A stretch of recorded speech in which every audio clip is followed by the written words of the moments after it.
नमस्कार मित्रों, मेरा नाम विवेक है। हम लोग इस बारे में इस्लाम धर्म क्या है। इस्लाम का शाब्दिक अर्थ होता है अल्लाह, अल्लाह को समर्पण। मतलब जो भी है वो हम अपने अल्लाह को, अपने खुदा को, अपने ईश्वर को समर्पित कर दे। अल्लाह इस्लाम का यही शाब्दिक अर्थ होता है। इस प्रकार इस्लाम मतलब मुसलमान वह है जिसने अपने आप को अल्लाह को समर्पित कर दिया है।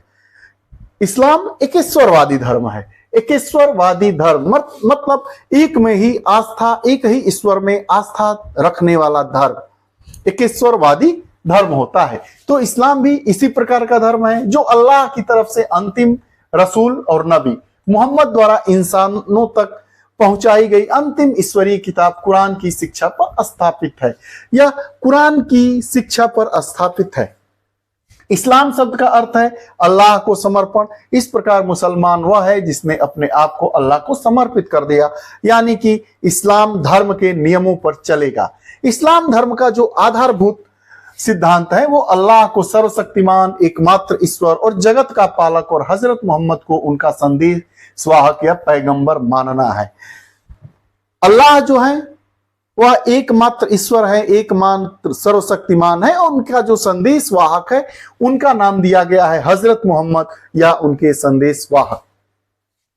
यही बात उनके कलमे में दोहराई जाती है, ला इलाहा अल्लाह मोहम्मद रसूलुल्लाह, यानी कि अल्लाह एक है, इसके अलावा कोई दूसरा नहीं है, दूसरी सत्ता नहीं है और उसके रसूल या पैगंबर।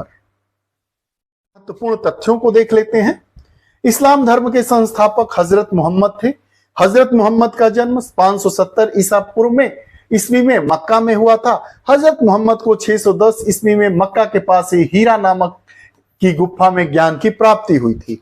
24 सितंबर को पैगंबर की मक्का से मदीना की यात्रा इस्लाम जगत में मुस्लिम संवत के नाम से जानी जाती है।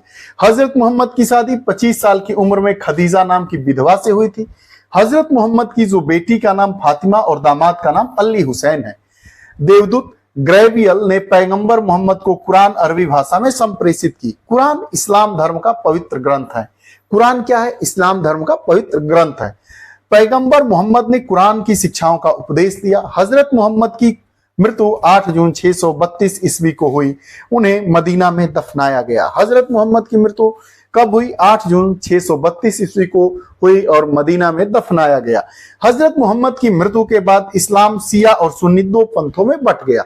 अर्थात जो आज शिया और सुन्नी का दो रूप देख रहे हैं इस्लाम धर्म में, वह 632 ईस्वी के बाद जब हजरत मोहम्मद की मृत्यु हो जाती है, उसके बाद जो इस्लाम धर्म था वो दो शाखाओं में विभक्त हो गया। एक शाखा को शिया कहा गया, दूसरी शाखा को सुन्नी कहा गया।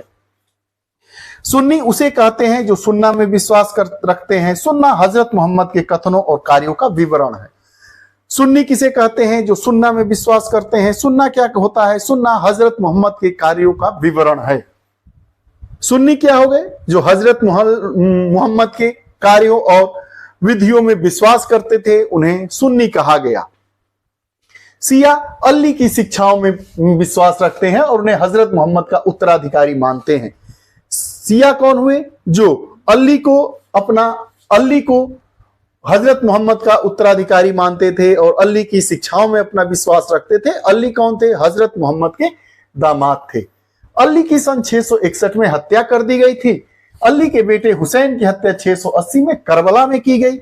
इन हत्याओं ने शिया को निश्चित मत का रूप दे दिया। हजरत मोहम्मद के उत्तराधिकारी खलीफा कहलाए।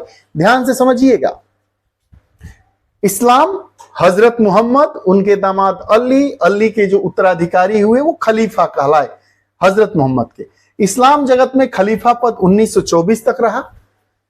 1924 में इसे तुर्की के शासक मुस्तफा कमाल पाशा ने खत्म कर दिया। इब्न ईसान में सबसे पहले हजरत मोहम्मद का जीवन चरित्र लिखा। हजरत मोहम्मद के जन्मदिन को ईद ए मिलादुन नबी के नाम से जाना जाता है। उससे संबंधित कुछ रिपोर्टों को भी जाना। उसके बाद हमने इस्लाम धर्म के बारे में जाना। खलीफा कौन हुए, अली की शिक्षा, अली के रास्ते पर, अली के बताए रास्तों पर चलने वाले क्या कहलाए, सुन्नी कौन कहलाए, आदि आदि विधाओं पे हमने बात किया। आपको हमारी कक्षाएं कैसी लगती है? कमेंट बॉक्स में अपने विचार जरूर दीजिएगा। पुनः नई कक्षा के साथ उपस्थित होंगे, तब तक के लिए बहुत बहुत धन्यवाद। नमस्कार।